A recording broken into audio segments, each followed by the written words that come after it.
What's going on in the Mile High City? Malika, we have a major trade for Nikola Jokic's Denver Nuggets. Michael Porter Jr. is being sent to the Brooklyn Nets along with an unprotected 2032 first-round pick for Cam Johnson. Help. That is the one word that has been synonymous with the Denver Nuggets over the last 2 years, and more specifically getting the three-time MVP and one of the greatest players in NBA history the right amount of help to win a championship. Because that's exactly what Denver should have a chance at doing every single year of Nikola Jokic's career. Well guys, the Denver Nuggets just did it, because one day into free agency and they are now a serious championship contender, trading Michael Porter Jr. for Cam Johnson. And if you thought that wasn't enough to help them improve, they brought back a Denver legend. They brought back someone who helped them win their only championship as a sixth starter,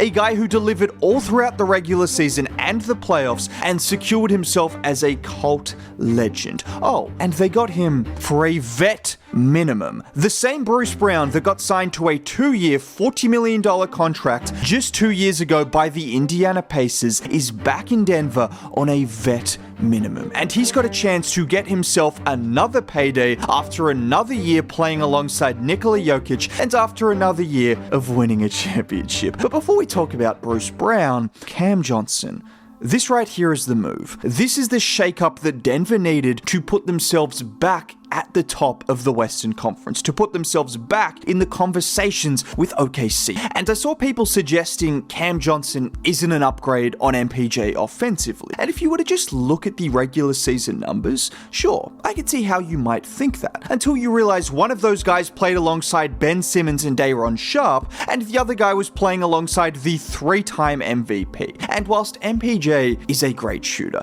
and overall, he was a very good player for the Nuggets, helping them win a championship, helping them win different playoff series. This is a guy who was overpaid, but despite his injuries, consistently played a lot more than people actually think when you look at the numbers, and consistently delivered in the regular season and in the playoffs until the last couple of years, until the series against OKC, where yes, he was injured, but you saw his weaknesses come to the fore. You saw his inability to put the ball on the floor, his inability to have counters when defenses ran him off the three-point line, his lack of playmaking, his average defense, just all of these factors that work in the perfect environment, but against a physical and great defense like OKC or Minnesota last year when he was healthy, you saw him really struggle.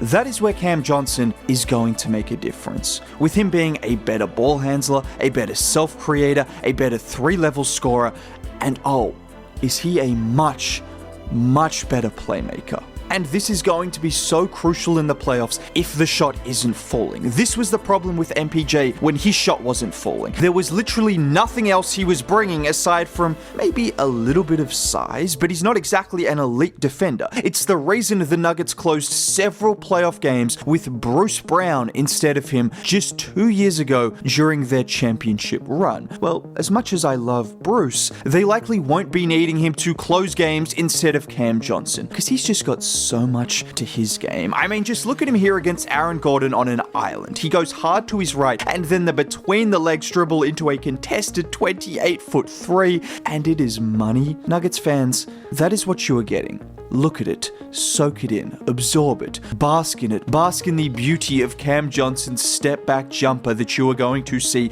all season long alongside Nikola Jokic. Or how about this play against Denver again, where he blows past Murray, bumps into the chest of Jokic, and whilst falling down the floater, just so much more comfortable putting the ball on the floor, so much more comfortable getting to any spot on the floor, within the mid-range, from three-point range, at the rim. This is a guy that has counters, and this also extends to his playmaking. If you think the scoring between him and MPJ is similar, sure, I'll give you that. I think Cam is more versatile, which will help a lot more in the playoffs, but it's not going to be the biggest upgrade. His playmaking, however, I cannot stress the absolute difference. Just look at him here, bring the ball up in transition. Sharp sets the screen for him, and with Bryant up at the level, look at the pass over the top of the defense in stride to Sharp for the dunk. Or how about this time? He gives it up to Claxton, gets the handoff, and just look at the weight of pass. That's the kind of pass you're going to be throwing to Nikola Jokic. Just throw it up in the air and let him catch it out of the sky. We know he's got that 45-inch vertical. Cam Johnson will find him over the top of Porzingis.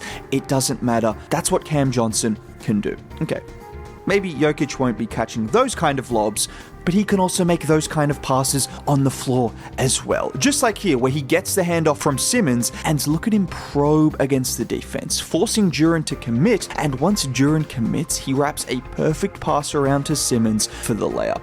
If he can get Ben Simmons buckets, I mean, you can figure out the rest for yourself. And he can also penetrate and find open shooters. This is not just someone who runs pick and rolls or who can find his bigs. If the defense closes out on him aggressively from the three-point line, he can put the ball on the floor and to not just get to the rim, but also make plays to find open shooters. Like I said, the name of the game when it comes to Cam Johnson and the upgrade is versatility. Not to mention how seamless of a fit this will be for Cam. Brooklyn were already a team that loved to run handoffs and actions through their bigs. Having Day'Ron Sharpe and Nick Claxton stand at the top of the key of the three-point line and to let Cam come off those handoffs and then create, let's just replace Day'Ron Sharpe with Nikola Jokic. And let's see if he goes from a very good player to the greatest player of all time. That's the expectations for Cam Johnson. What is stopping him from becoming Michael Jordan? What is stopping him? That's all I'm saying. But on a serious note, just this extra level of playmaking, this extra level of creation that Cam brings you could be massive in one major aspect: the non-Jokic minutes. You can pick between having Jamal Murray and Jokic run lineups and then Cam Johnson and Aaron Gordon, or you can have Cam Johnson and Nikola Jokic with Jamal Murray and Aaron Gordon. But now you will have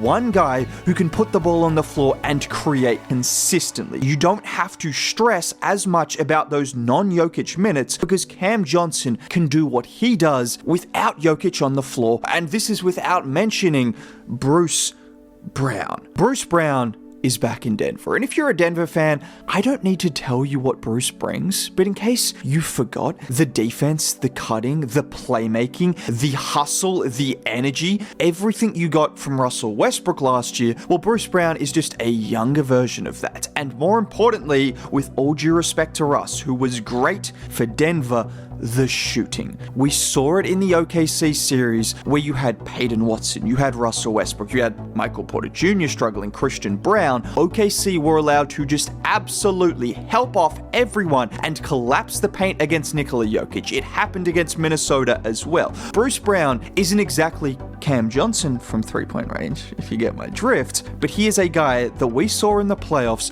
make teams pay for helping off Nikola Jokic. We saw him hit big shots, and like I said, he's not the best shooter ever, so you can't expect him to be knocking down every single shot, but he is a guy that you have confidence when he is left open, he is going to make them pay more often than not. And more importantly, just the way he fits, his unique skill set as a roller despite being a point guard, as someone who can cut hard and to the rim, his transition scoring. You now have Bruce and Christian Brown, who both provide similar aspects with that physicality and that strength as a guard, and hopefully both of them knocking down enough three-point shots to keep the defense honest. Not only are they similar in namesake, but they are also very similar in play style, and you are going to have Bruce bringing some of that intensity on both ends of the floor when Christian Brown isn't on the floor. All I can say is the Denver Nuggets are absolutely cooking, and they still have a mid-level exception to spend as well, which they've probably spent by the time this video is up, but regardless, the Nuggets, wow, they got him help.